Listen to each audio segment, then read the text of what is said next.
요즘도 있는지 모르겠지만은 그전에는 그 지하철을 타면요.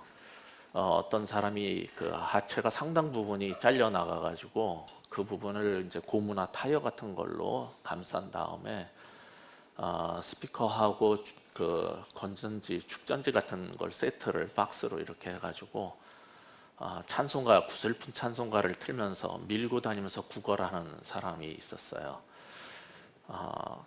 지하철에서 그런 것들을 전부 없애버렸는지 못하게 했는지 모르지만 그전에는 그런 사람들이 많았고 그걸 볼 때마다 굉장히 마음이 참 불편하고 어떻게 저 사람들은 사는가 그런 생각이 들었습니다.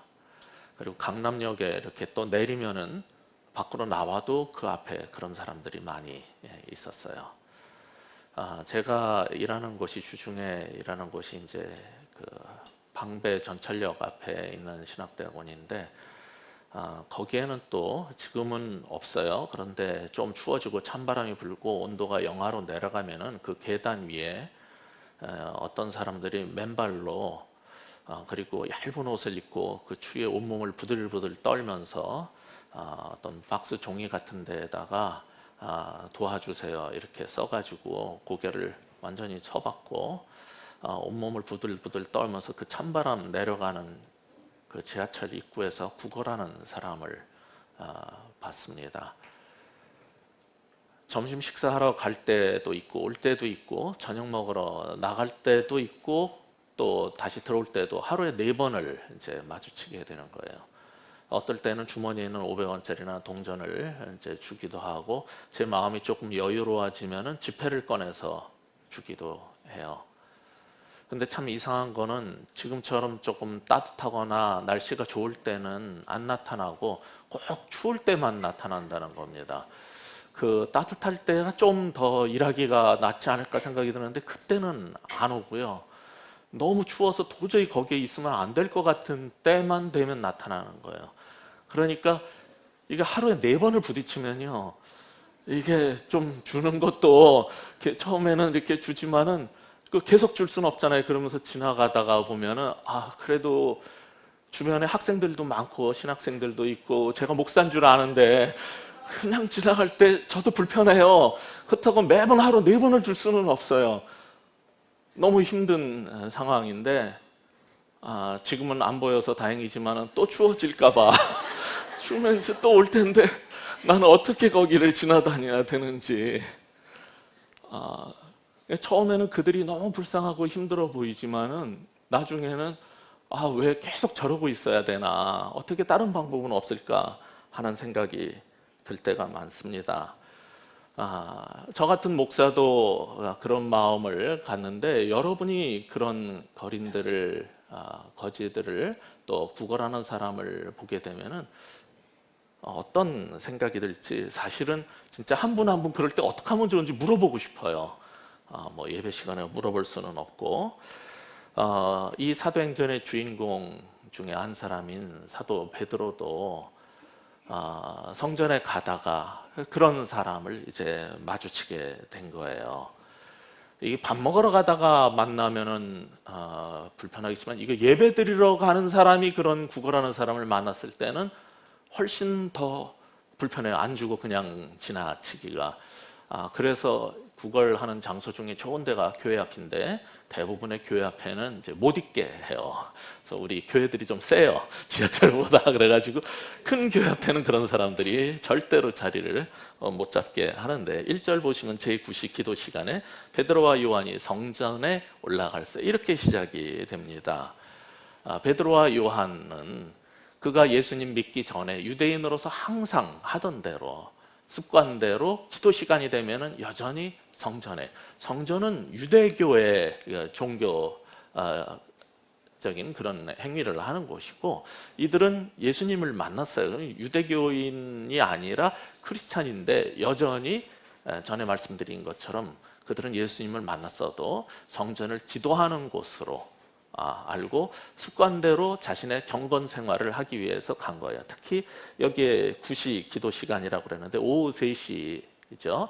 오늘 시간으로 말하자면은 그때는 이제 기도만 하는 게 아니라 타미드라는 그러한 번제를 하루에 기도 시간이 여러 개가 있는데 번제도 같이 드리는 시간이기 때문에 제일 많이 가고 꼭 가는 그러한 시간이 되겠죠.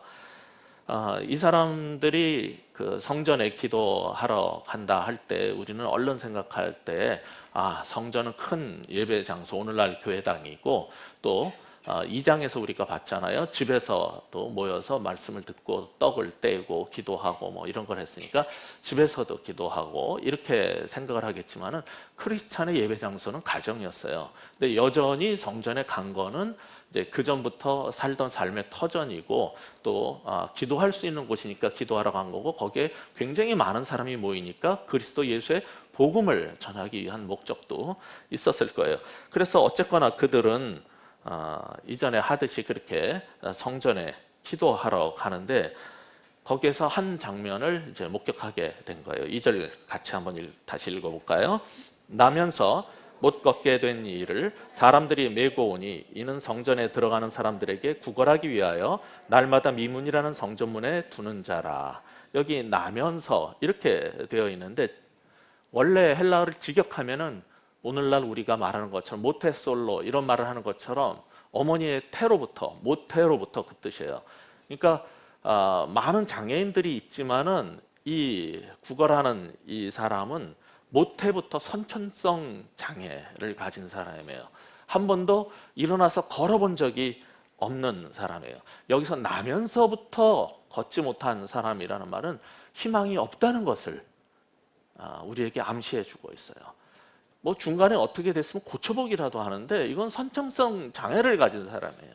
그러니까 도저히 세상적으로는 희망이 없기 때문에 앞으로 이제 우리가 계속 따라가면서 보겠지만은 치유를 받았을 때 이 기적의 진정성을 우리한테 암시해 주는 거죠. 그러니까 요즘에 그 신유 집회를 보면은 가끔 가다가 막 다리 저는 사람, 뭐 어디 아픈 사람 나오라 그래가지고 기도하면은 벼랑간 이렇게 지팡이를 탁 던지고 성경에 있는 것처럼 일어나서 뛰고 막 그리고 걸어 나가고 박수 막 치고 또 암이 나았다고 이렇게 간증을 하고 그럼 또 막 박수 치고 하거든요. 근데 그 중에 상당수가 가짜거든요. 알바생들이에요. 그래가지고 미리 돈을 주고 그 장애인처럼 행세를 하기도 하고 또 문제가 있는 것처럼 하다가 그렇게 하다가 걸리는 사람들이 간혹 이제 인터넷에 올라와요. 그렇다고 다 그렇게 생각하실 필요는 없어요. 진짜 하나님이 역사하실 때도 있지만은 그런 일을 몇 번 겪고 나면은 이제 기적이 벌어져도 사람들이 안 믿어요. 근데 이 친구는 나면서부터 모태 장애인이었기 때문에 이 기적은 그런 쇼가 있을 수 없고 거짓이 있을 수 없다는 것을 우리한테 지금 얘기해 주는 거예요. 그런데 이 나면서부터 걷지 못하는 이 사람을 사람들이 메고 성전 미문이라는 곳에다가 데려다 놓은 거예요. 그것을 베드로와 요한이 보게 됐어요. 저는 이 장면을 보면서 뭐 베드로가 요한이 기적을 베풀어서 대단하기도 하지만은 이 사람들도 대단하게 생각이 드는 거예요. 아니 그 이제 성인인데 아무리 장애인이지만은 무거운 사람을 거기에 계단이 많고 오늘날처럼 뭐 전동 휠체어도 없는데 그걸 짊어지고 또는 업고 메고 어떤 방법으로 했는지 거기다가 데려다 놓은 거예요. 우리가 복음서에서 한 중풍병자 그 사람은 온몸이 마비된 사람이지만 4명의 친구가 예수님께 치료를 받게 하기 위해서 이 친구를 메어다가 그리고 사람들이 많이 모여서 이 기도받을 수 없게 돼 있으니까 지붕으로 올라가 가지고 뜯고 거기다 내려다 놓잖아요. 그 내 친구나 물론 여기에 나오는 이 사람은 혹시 이 거린한테 구걸을 시켜서 이익을 얻으려고 한 사람인지 아닌지는 성경을 통해서 알 수가 없어요. 그러나 순수한 눈으로 본다면은 그 예수님께 이 장애인을 데리고 갔던 내 친구나 지금 나면서부터 걷지 못하게 된 이 사람을 데려다 놓은 이 사람들의 그 힘든 계단을 얼마나 올라가야 되고 또 성전이 높은 데 있는데 그걸 또 메고 치고 올라가 가지고 데려다 주는 이 사람들도 정말 대단한 것 같아요. 그리고 이런 친구를 갖고 있다면은 이것도 행복인 거죠. 지난주에 제가 설교하면서 말씀드렸지만 우리나라 사람들 힘들 때 너를 도와줄 사람이 얼마나 있냐 조사했을 때 전 세계에서 OECD 그 나라들 중에서 거의 최하위에 속한다고요. 그래서 사람들이 행복하지 않아요. 내가 힘들 때 나를 도와주고 함께 해줄 수 있는 사람이 없다라고 생각하기 때문에 우리나라 사람들은 경제적으로는 높아졌는지 모르지만은 이 불행하다고 생각을 하고 있다고요, 국민들이. 근데 이 사람은 그래도 그 무거운 사람을 데려다가 주는 거예요. 게다가 여기 보면은 날마다 데려다 줬대요. 날마다 그 사람을 매서 성전 미문 앞에 데려다 주는 그런 사람이 있다는 것은 이 구걸한 돈 뺏어 먹으려고 그러는 사람인지 아닌지 모른다고 그랬어요. 그러나 순수한 의도로 볼 때 그런 친구가 있다는 것은 정말 행복한 거예요. 그리고 그 사람들도 정말 대단한 사람들이에요. 이 사람을 데려다가 놓은 성전 미문이라고 되어 있는 미문, 이 말은 한자어라서 그렇지 영어로 하면 beautiful gate겠죠. 아름다운 문이에요. 여기가 어딘가 그 성전에서 이 미문의 위치를 정확히 확정하기는 어렵습니다. 다만 5세기까지 기독교인들은 성전 동쪽에 있는 이방인의 뜰로 들어가는 데 있는 슈샨 문을 아름다운 문, 미문이라고 여겼었어요. 그러나 최근의 학자들은 그것보다는 성전 조금 안으로 들어가서 이방인의 뜰에서 여인의 뜰로 들어가는 요세푸스의 글에 나오는 니카노르라는 문이 있는데 그 문일 것이다 생각을 했어요. 그 문은 청동으로 만든 고린도 문이라고도 하고 굉장히 정교한 조각품과 은과 금을 군데군데 입혀놔 가지고 아주 화려한 정말 멋진 그러한 문이었어요. 근데 사실은 둘 다 구걸하기에는 그렇게 썩 좋은 명당 자리는 아니에요. 목이 그렇게 좋은 자리는 아니에요. 왜냐하면 둘 다 이 동쪽에 있는 이 문인데 사실 성전의 위치에서 사람들이 많이 사는 그 예루살렘 지역하고 비교를 해보면 주민들이 도시 내에서 성전으로 갈 때에는 이 동쪽 문을 통하지 않고 서쪽 문으로 더 많이 와요. 그러니까 여기가 그렇게 꼭 목이 좋은 자리는 아니지만은 그렇기 때문에 어쩌면 이 장애인이 구걸할 수 있는 그래도 고정 자리를 얻었는지도 잘 모르겠어요. 그런데 거기에 그래도 누군가가 이렇게 데려다가 매일 앉혀놓는 거예요. 그거를 이제 베드로와 요한이 보게 된 거예요. 3절에 보시면 그가 베드로와 요한이 성전에 들어가려 함을 보고 구걸하거늘. 거기 앉아서 보니까 이제 베드로와 요한이 들어가니까 또 똑같이 뭐 했겠죠. 항상 하듯이. 저는 이 거렁뱅이가 하루에 도대체 몇 번 그 얘기를 해야 될까 궁금해요. 수많은 사람이 성전에 들어갈 때마다 보면서 한 푼 줍쇼를 하는지 나를 도와주세요 하는지 모르지만 목이 터져라 외쳐서 그래도 뭔가 얻어내야지 살잖아요. 하루라도 그 장애인이 도대체 뭐 해서 먹고 살아요? 그 동전 몇 입 얻는 것 갖고 살아야 되는데 얼마나 많이 외쳤을까요? 똑같은 얘기를 얼마나 많이 도와주세요, 한 푼 주세요, 얼마나 이걸 반복을 했을까요? 그러나 사람들은 대부분 그 기도 시간에 늦지 않으려고 바삐 갔을 거예요. 게다가 이 오후 3시쯤에는 번제까지 드리는 시간이에요. 얼른 가서 제물도 사야 돼요. 그리고 또 바쳐야 돼요. 너무나 바쁘게 교회당을 향해서 막 예배 시간에 늦지 않으려고 막 뛰어가는 우리들처럼 그렇게 막 들어갈 거예요. 대다수는 이 거렁뱅이 매일 와가지고 한 푼 줍쇼 하고 있는데 무관심하게 지나쳤을 거예요. 그런데 4절에서 보듯이 베드로와 요한이 그를 주목해 보았어요. 4절 같이 한번 읽어볼까요? 베드로가 요한과 더불어 주목하여 이르되 우리를 보라 하니. 베드로와 요한이 그 나면서부터 하반신이 어떻게 장애가 된지 모르겠어요. 오랫동안 교회에서 해오던 대로 그냥 안전뱅이라고 부릅시다. 장애인들은 그런 걸 굉장히 싫어해요. 순수한 우리말로는 뭐 장님이지만 장님 그러면은 굉장히 무식한 사람 취급하고 막 화를 내요. 맹인 이래야지. 선교의 이름도 맹인 선교회 이렇게 하고 다 이렇게 자기네들을 불러달라는 그 표현이 있어요. 그러나 교회에서 오랫동안 그냥 안전뱅이라고 그랬고 의학적으로 이게 어떤 증상인지 모르지만은 이따가 보시듯이 발과 발목에 힘을 얻어요. 그러면은 그것이 어떤 병인지 우리는 정확히 성경을 통해서는 알 수 없지만 그냥 안전뱅이라고 합시다. 근데 그 사람은 매일 나와서 앉아 있었거든요.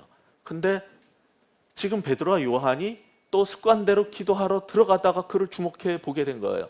그 전에 무슨 일이 있었습니까? 근데 베드로와 요한한테 2장에서 오순절 성령 강림을 경험을 했어요. 성령의 충만함을 교회가 모두 경험을 했어요. 그리고 나서 무슨 일이 있었냐면 우리가 2장 45절에서 보는 것처럼 재산과 소유를 팔아 각 사람의 필요를 따라 나눠주는 일을 했었어요. 그들은 성령을 받았을 때 우리는 방언을 하고 무슨 특별한 뭐 병이 낫고 귀신이 나가고 이것만 성령 충만, 성령 세례의 증상으로 생각을 하는데 성경이 지금 말하고 싶은 게 있는 거예요. 성령을 받게 됐을 때 어떤 일이 벌어지냐면 그 마음이 새로워지고 이들이 새로운 가족이 되고 새로운 공동체, 새 이스라엘, 새 교회를 이뤘는데 그 가운데 무슨 일이 벌어지냐면 성령이 충만하면요, 사람들이 뭐 때문에 힘들어하는지, 무엇 때문에 아파하는지 보는 눈이 열리는 거예요. 베드로와 요한도 계속 기도하러 다녔을 거예요. 그러나 그 전에 성령의 세례를 받았어요. 성령의 충만을 받고 필요를 따라 함께 나누고 사는 그 삶이 형성이 됐어요. 그러니까 이 거지가 눈에 들어오는 거예요. 이제 이 안전뱅이가 눈에 들어오는 거예요. 주목해서 보게 된 거예요. 그리고서 나를 바라고, 뭐 한두 명이 지나다닙니까?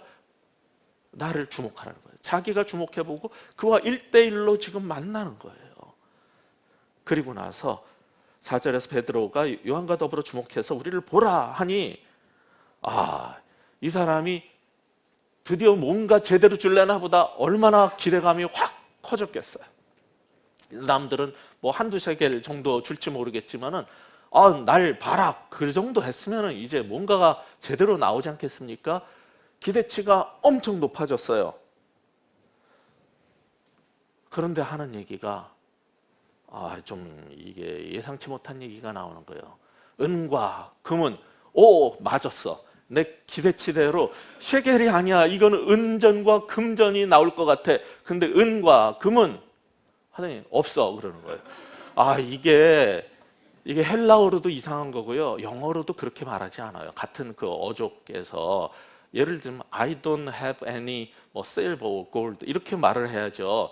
silver or gold, I do not have 이렇게 말하지 않아요.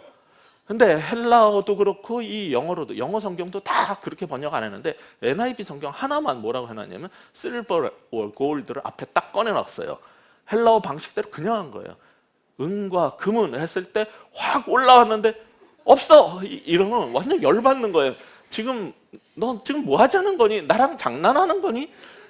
이 마음에 확 올라올 정도예요. 근데 왜 베드로가, 요한이 그랬을까요? 우리는 이 본문을 읽으면서 정말 이 안전뱅이가 일어나는 기적, 우리가 잘 알고 있는 얘기예요. 좀 전에 읽었잖아요. 근데 우리가 여기서 배워야 될 게 있어요. 적어도 우리가 성령을 받고 거듭난 사람들의 모임이고 교회라면은, 첫째, 교회는 사람들의 필요를 주목해 볼 수 있는 안목이 있어야 돼요. 세상 사람들이 무엇을 원하고 무엇을 필요로 하고 어떻게 힘들게 살고 있는지 교회는 그걸 봐야 돼요. 우리끼리 모여서 항상 잘 살고 조금 더 멋진 교회, 좀 더 시설 좋은 교회를 짓고 우리끼리 잘 지내는 게 다가 아니라 정말 사람들이 무엇을 필요로 하고 있는지 보는 눈이 있어야 돼요. 그 다음에 그 필요를 따라서 이제 도와줘야 되는데, 베드로와 요한이 주목해서 보고 나를 보라 했을 때 뭔가 정말 교회가 또는 그리스도인들이 우리에게 관심을 갖고 있구나까지 느끼게 된 거죠.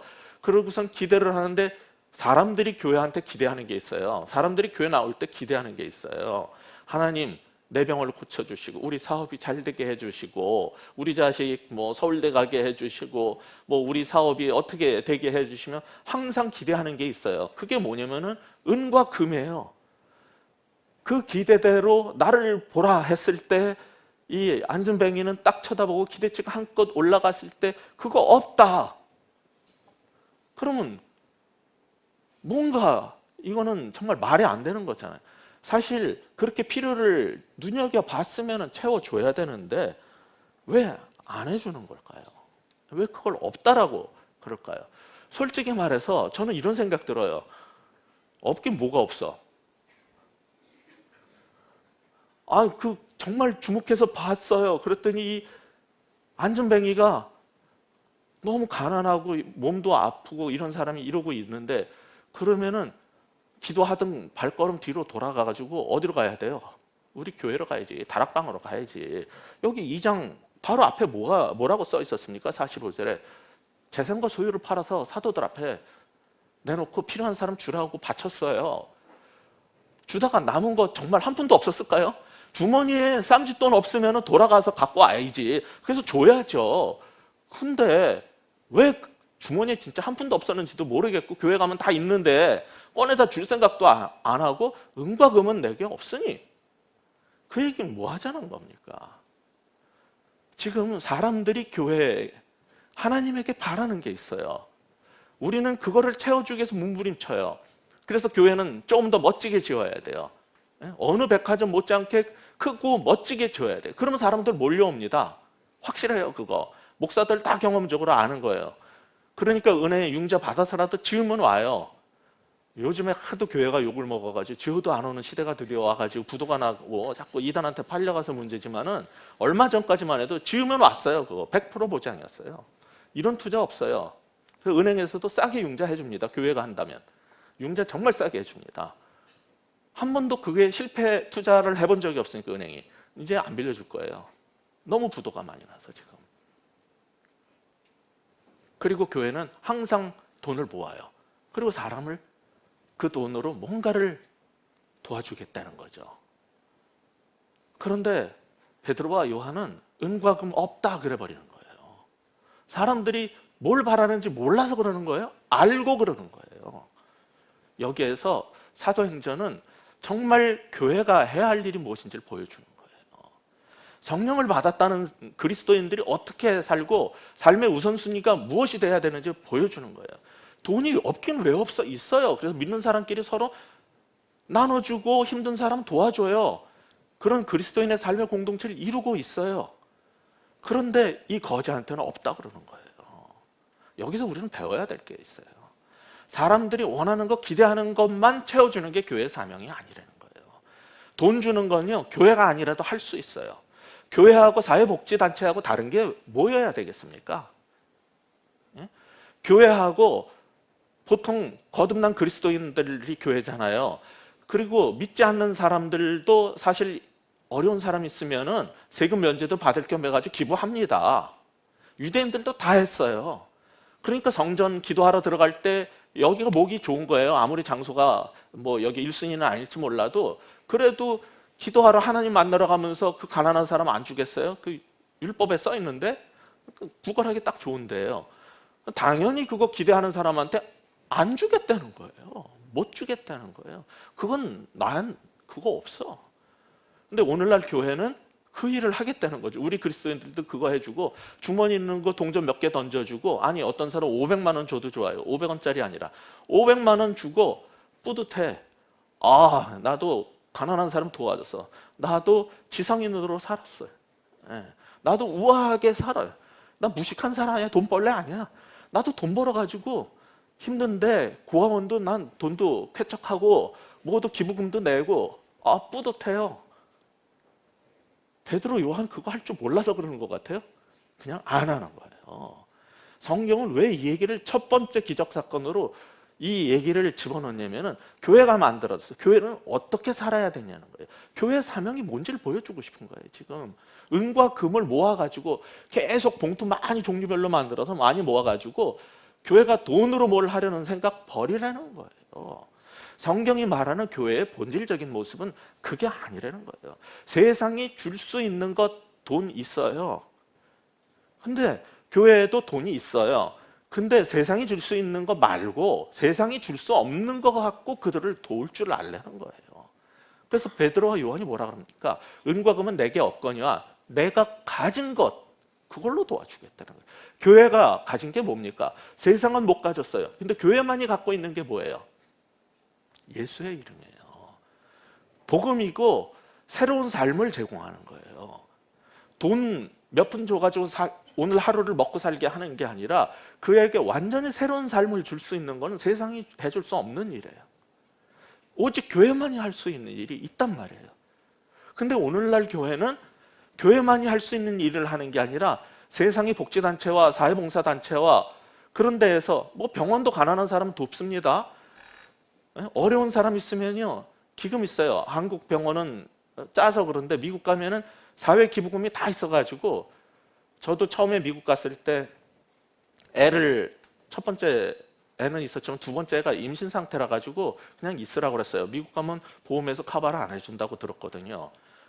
거기에서 보험을 샀을 때 그때 임신이 되면은 출산비를 해주지만 한국에서 임신된 거 거기서 보험 아무리 비싼 걸 사도 1원 한 푼 안 해주는 거예요. 그냥 한국에서 낳아야 되겠다. 알아보니까 몇만 불 된다니까. 아이고 몇만 불을 어떻게 냅니까? 예? 그랬더니 사람들이 얘기를 하는 거야. 아니다. 미국 병원에는 정말 너같이 가난한 사람은 유학생, 학생 이런 사람들한테는 신청을 하면은 애를 낳든 뭘 하든 다 해줄 수 있는 기금이 다 있다는 거예요. 확인해 보니까 된대. 데리고 오래요. 그래가지고 데리고 왔죠. 이산가족 상봉이 이제 벌어지게 된 이유가 그 구제 기금이 있었기 때문이에요. 그러니까 세상도 다 해줘요. 어려운 사람 다 도와줄 줄 알아요. 교회가 안 해서 탈이지. 그리고 돈 많은 교회는 할 수 있는데 생색만 조금씩 내죠. 그냥 뭐 10만 원씩 내고 뭐 50만 원씩 내고 생색 엄청 내요. 교회들이 무슨 가난한 단체 뭐 고아원 도와주면서 주보에다 개수만 늘려 50개 100개씩 써놓고 우리 교회는 큰 교회니까 많이 하는데 주는 건 다 10만 원씩 주고. 와 진짜 세상 다른 사람이 줘도 그거보단 더 줘요. 정말 교회 진짜 치사하고 짭니다. 근데 되게 잘난 척 하잖아요. 그러니까 세상이 싫어해요, 교회. 정말 하나도 존경 안 되고 복음 전하는데 하나도 와닿지 않아요. 근데 지금 베드로와 요한이 은과 금은 내게 없고 내가 가진 것으로 너를 돕겠다는 거예요. 나사렛 예수 그리스도의 이름으로 명하니 일어나 걸어라. 이거예요. 그러니까 여기에서 지금 이 기적을 베푸는데 교회만이 이렇게 할 수 있는 것 중에 하나가 뭐냐면 예수의 이름으로 하는 거예요. 그러니까 여기서 지금 우리에게 가르쳐 주고 싶은 게 있어요. 뭐냐면 교회는 예수의 이름으로 행해야 된다는 거, 모든 일을. 근데 진짜 오늘날 교회가 예수의 이름으로 합니까? 아니에요. 정말 죄송한 얘기지만 같은 목사로서 목사의 이름으로 합니다. 교인들도 목사의 이름을 찾아서 다닙니다. 교회에 브랜드가 있어요. 딱 사랑의 교회, 온누리 교회 그러면 딱 그 브랜드가 있어요. 나 사랑의 교회 장로야 하는 거하고 어느 교회 장로세요? 뭐 동네 조그만 교회 있어. 이거 완전 달라요. 이거 브랜드가 다른 거예요. 사람들은 교회 이름 보고 가고요. 목사 이름 보고 갑니다. 그리고 교회에서 할 때 선교 우리 교회 이름이 나올 수 있으면 선교기금 1,000만 원 1억 보냅니다. 거기에 사랑의 교회 무슨 필리핀 성전 이러면 합니다. 근데 이름 없이 그냥 달라 그래 봐요.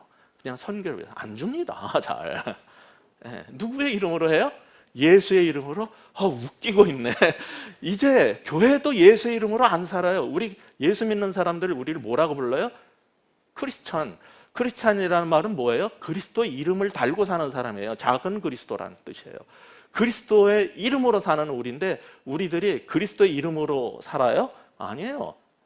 내가 더 인정받고 싶어서 난 박사가 학위가 필요하고 나는 예수를 믿어도 정말 은과 금이 없다 그러면 싫어요. 은과 금을 주시옵소서고 그 은과 금을 보장하는 게 판사, 검사, 의사, 변호사 뭡니까?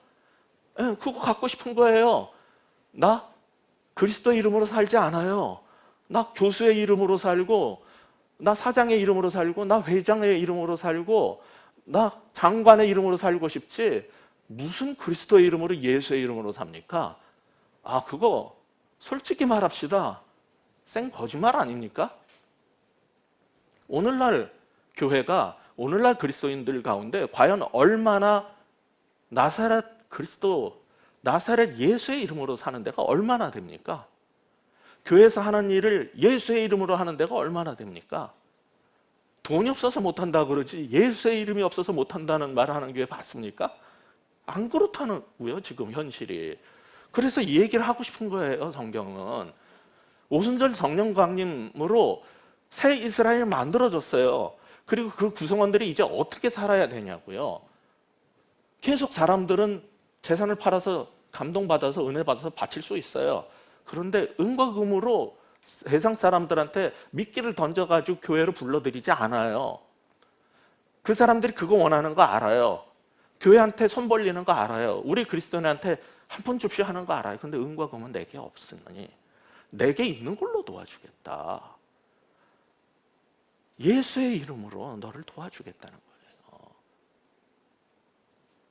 이거는 오늘날의 그리스도인과 오늘날의 교회하고 상당히 다른 접근 방식입니다. 모두가 이걸 다 읽고요. 50독, 100독을 하고 성경을 1000독을 해도요. 왜 똑같이 살고 교회는 왜 달라지는 게 없을까요? 정말 성령 충만을 받고 성령 받았다는 게 도대체 뭘 말하는 걸까요? 그렇게 물질의 노예가 돼가지고 맨날 돈. 이 그지처럼 돈 없는 사람이 어디 있어요? 건강한 우린 나가서 일이라도 하지 이 사람은 나가서 일도 못해요. 이 사람한테 진짜 필요한 거는 은과 금이잖아요. 근데 있으면서도 안 주고 교회는 왜 다른 접근책을 쓰는지를 보라는 거예요. 교회는요. 예수의 이름으로 일해야 되는 곳이기 때문에 그래요. 그리고 또 하나는 교회는요. 세상이 줄 수 없는 것을 줘야 되는 곳이에요. 세상이 줄 수 있는 걸 똑같이 주면은 그거는 교회의 본분을 다한 게 아니에요. 세상이 할 수 없기 때문에 우리에게 성령이 충만을 줬어요. 사도행전 1장 8절에서 오직 성령이 임하시면 너희가 권능을 받고 그리고 온 세상 끝까지 다니면서 예수의 증인으로 살 수 있게 한다고 그랬잖아요. 그러면은 오순절 성령 강림으로 충만을 받았어요. 성령의 권능을 받았어요. 그러면은 우리가 그 권능으로 살아야지 왜 돈으로 살려고 그래요? 왜 돈으로 교회를 세우고 내가 돈으로 괜찮은 장로처럼 집사처럼 행세하려고 들어요?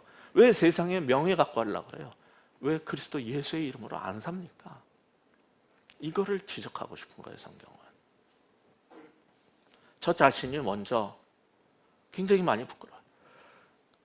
나는 과연 오직 예수의 이름으로 살고 오직 예수만으로 정말 일어설 수 있는가? 이 거지는요 성전 미문에다 데려다 줬어요. 그러면은 거기서 그는 누군가가 다시 딴 데로 옮겨주기 전에는 거기에 매여 있는 거예요. 그 땅에 그 한 평의 자리에 이 거리는 이 안지명이는 묶여서 사는 거예요. 누군가가 와서 나를 데려다 줘야지 벗어날 수 있어요. 그러던 그에게 일어나 걸으라 했을 때 이 친구가 일어났어요. 아니 이전까지는 누군가가 나를 옮겨줘야지만 이동할 수 있었던 사람이 스스로 일어나서 움직일 수 있게 된 거예요.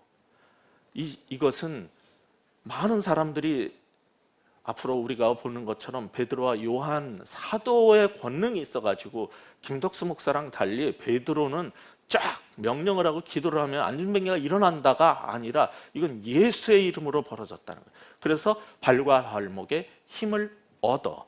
이거는 누군가 외적인 힘에 의해서 하나님의 힘에 의해서 힘을 얻어 일어나게 된 거예요. 근데 이 친구가 그 자리에 묶여서 살던 평생 돈의 노예로 성전 미문의 그 앞에 한평 자리의 노예로 살던 이 친구가 제 발로 일어나서 걷기 시작했는데 어디로 갔습니까? 엄마 나 일어났어 해도 되는데 아빠 나 내 발 좀 봐 이래도 되는데 성전 안으로 뛰어 들어갔어요. 두 가지 이유가 있을 거라고 생각해요. 하나는 원래 레위기 규정에 의하면은 이렇게 장애인들, 다리 저는 자나 이런 사람들은요 성전에 못 들어갑니다. 제사장에게 접근을 못 해요. 이 사람은 평생 뭘 했냐면 성전 문 앞에 서서 사람들이 기도하러 제물 드리고 예배 드리러 들어가는 것만 봤어요. 그 안에 자기도 들어가고 싶었을 거예요. 이스라엘에서 태어나서 성전에 못 들어가는 사람이에요. 남들은 다 들어가는데 하루에 몇 번씩 들어가는데 난 못 들어가요. 레위기 규정 때문에 그래요. 그는 부정한 자예요. 다리를 절거나 무슨 병이 있거나 이러면 못 들어가게 돼 있거든요. 그러니까 이제 온전해졌으니까 제일 먼저 가고 싶은 데가 어디냐면 평생 내가 돈 달라고 구걸하고 사람들 들어가는 것만 쳐다봤던 바로 그곳에 들어가서 나도 하나님을 만나고 싶고 제사장들의 축복을 받고 싶었겠죠. 글로 뛰어 들어간 거예요. 그리고 또 하나는 공증을 받아야 돼요. 내가 다 병이 낫고 이 기적이 정말 온전해서 이제 정상인으로 살아도 된다는 그 공정을 받아야 되겠죠. 그런 의미도 있었을 거라고 생각해요. 그러나 어쨌거나 그는 성전 안으로 뛰어 들어갔어요. 그리고 거기서 무슨 일을 했습니까? 우리가 보는 것처럼 찬양을 했어요. 하나님께 감사를 드렸어요. 그게 변화된 사람의 모습이죠. 여러분에게는 속에서 터져 올라오는 그 감사의 찬양이 있습니까? 예배 시간에 우리가 찬양을 하기 때문에, 예배 순서기 때문에 찬양하는 거하고요, 한평생 그 목소리로 할 수 있었던 얘기는, 자기에게 하나님께서 주신 목소리로 했던 거는 한 푼 줍쇼, 나를 불쌍히 여겨주소서, 나를 도와주소서, 이 소리만 하루에 몇 번을 했을까요? 이 소리만 그냥 녹음기처럼 반복하던 사람이 나음을 입었어요. 그의 입에서 이제 하나님을 향한 찬양이 처음으로 터져나오기 시작한 거예요. 이 감격을 여러분이 이해하실 수 있겠어요? 평생 예배드리고 싶었던 그 교회에 처음 내 발로 뛰어들어가는, 그리고 그곳에서 축복을 받을 수 있고 그곳에서 내 입을 열어서 하나님을 찬양하는 이 변화의 감격을 우리가 감히 이해한다고 말할 수 있겠어요? 이 안전뱅이는 지금 그 경험을 하고 있는 거예요. 그 놀라운 경험을 하고 있는 거예요. 사람들이 그걸 보면서 충격을 받았어요. 와, 저 사람은 나면서부터 그 거리댔고 맨날 우리가 오며 가며 봤던 걔 아니야? 걔가 일어나서 막 뛰고 뛰어 들어와서 막 펄쩍펄쩍 뛰면서 하나님을 찬양해 영광 돌려요. 그러면서 그들이 느낀 거예요. 하나님이 살아계시구나. 하나님이 무슨 어떤 일을 지금 하고 계시다는 걸 느꼈어요. 이전에 그렇게 예배를 오래 드렸는데 감히 한 번도 느끼지 못했던 장엄한 하나님의 거룩함, 영광이 느껴지기 시작했어요. 그래서 그들의 반응이 뭐예요? 심히 놀랍게 여기며 놀라니라. 이거 도저히 일반 용어로 표현할 수가 없어가지고 놀라고 놀라고 놀랐다는 거를 계속 그 단어를 반복하는데, 그 중에 한 단어가 되게 이상한 단어예요. 그게 헬라어로 엑스타시예요. 황홀경에 빠졌다는 거예요. 사람들이 충격에 빠져가지고 두려움이 생겨요. 첫째. 두 번째는요, 이거 하나님을 만났을 때만 겪는 황홀경에 들어가 버려요. 너무 놀라운 일을 경험을 한 거예요. 이거는 세상에서 보지 못했고 수십 년간의 종교 활동에서 제사를 드리고 예배를 드려도 경험하지 못했던 일을 경험하게 된 거예요. 이게 이 성전 미문의 안전뱅이가 예수의 이름으로 기적을 경험한 사건의 의미예요. 이걸 통해서 우리는, 나는 혹시 이 안전뱅이가 아닌가 돌아볼 필요가 있어요. 나도 혹시 이 안전뱅이처럼 맨날 그 누군가가 데려다 놓은 그 자리에 그냥 그 한 평의 자리에 앉아가지고, 한 평도 안 되는 자리에 앉아가지고 한 푼 주시옵소서, 나는 돈이 필요해, 이거 없으면 난 못 살아요만 하면서 그렇게 돈 하면서, 그래서 결국은 돈의 노예로 거지. 아니 뭐 돈 없어서 거지가 아니에요. 우리는 정말 지금 굶지 않아요. 당장 이 국어를 안 하면 굶어 죽지 않아요. 그럼에도 불구하고 계속 돈의 노예가 돼서 살고 있는 그 안전뱅이 거지는 아닌지, 그리고 또 확대해서 우리의 공동체는, 교회는 혹시 이런 모습은 아닌지, 우리는 예수의 이름으로 사는 건지, 내 이름을 내 가지고 한번 살아보고 싶은 건지, 예수도 믿고 장로도 되고, 그래서 교회에 딴 때는 헌금을 안 하지만은 딱 우리가 언제 제대로 헌금합니까? 대개 교회 보면은 그 이름으로 예배당을 지어준다 그러면요 억도 낼 수 있어요. 많은 사람들이 평상시에는요 100만 원 11조 하는 것도 힘들어하는 사람들이 이번에 성전 짓는데 이렇게 해가지고서는 김덕수 예배 기념 예배당 이렇게 해준다 그러면 내요. 엘리베이터에다가 딱 최범석 기념 엘리베이터 박아주면 냅니다. 미국 가보세요. LA 쪽에 가면요 크리스탈 카테드럴이라고 로버트 슐러가 하던 교회가 있어요. 거기 가면요 다 이름 붙어 있어요. 납골당만 붙어 있는 거 아니에요. 거기 대리석으로 깔아놓은 바닥에 보면 대리석 바닥에 이름을 하나하나 다 새겨놨어요. 그래서 엄청 돈을 받았어요. 그래서 그 교회는 세계 최고의 건물을 지었고 세계 최대의 파이프 오르겐을 비치했어요. 근데 부도 나서 망해서 지금 가톨릭으로 넘어갔어요. 예수의 이름으로 살지 않았어요. 적극적 사고방식과 하나님의 권능, 그 교회의 설교 이름이 The Hour of Power예요. 권능의 시간이에요. 중계할 때 그 예배의 시간이. 그 권능을 주장을 했지만 돈의 권능으로 살았어요. 예수의 이름으로 살지 않았어요. 그 결과 망했어요. 넘어갔어요. 우리 인생도 똑같이 그럴 수 있어요. 초대 교회가 이렇게 지나면서 교회가 변질됐죠. 토마스 아퀴나스라는 신학자가 있는데 그 사람이 이노센트 2세라는 교황을 만났어요. 갔더니 돈을 세고 있는 거예요. 너무 헌금이 많이 되는 금전과 세고 있는 거예요. 그래서 토마스, 이제 교회는 은과 금은 내게 없으니라는 말을 더 이상 안 해도 되겠네 그랬어요. 토마스 아퀴나스가 교황 성하, 그 대신 우리는 나사렛 예수 그리스도의 이름으로 일어나 걸어라 라는 말도 못하게 됐습니다. 오늘날 우리의 삶이 바로 그것이 아닌지, 그리고 우리의 교회가 혹시 그 모습은 아닌지 우리 같이 생각해보고 정말 성경이 원하는 그런 교회, 일원이 되고 그런 교회가 되고 그런 교회를 함께 세워갈 수 있는 모두가 되기를 축원합니다. 기도하겠습니다. 하나님 아버지, 우리 그래도 정말 이 땅의 수많은 교회 가운데 성경적이고 제대로 된 교회라고 생각해서 이곳에 모여서 예배드리고 기뻐하고 있습니다. 그러나 혹시 우리 가운데 이런 모습은 없는지 항상 돌아보게 하시고, 또 교회만 욕할 게 아니라 내 삶은 어떠한지 돌아보는 이 시간 되게 하여 주옵소서. 혹시 내가 바로 그 안전뱅이가 아닌지, 정말 이 자리에 묶여 살고 삶에 묶여 살고 돈에 묶여 사는 안전뱅이는 아닌지, 그리고 더 이상 예수의 이름으로 사는 게 아니라 오직 은과 금을 바라면서 사는 건 아닌지, 주님 정말 그거 없으면 내가 살 수 없는 존재인지, 예수의 이름으로는 정말 나는 살 수 없는 사람인지 이 시간 돌아보게 하여 주옵소서.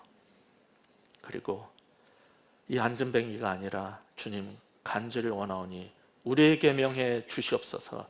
나사렛 예수의 이름으로 명하노니 일어나 걸어라, 그 말씀을 바로 우리에게 해 주시옵소서. 예수 그리스도 이름으로 간절히 기도합니다. 아멘.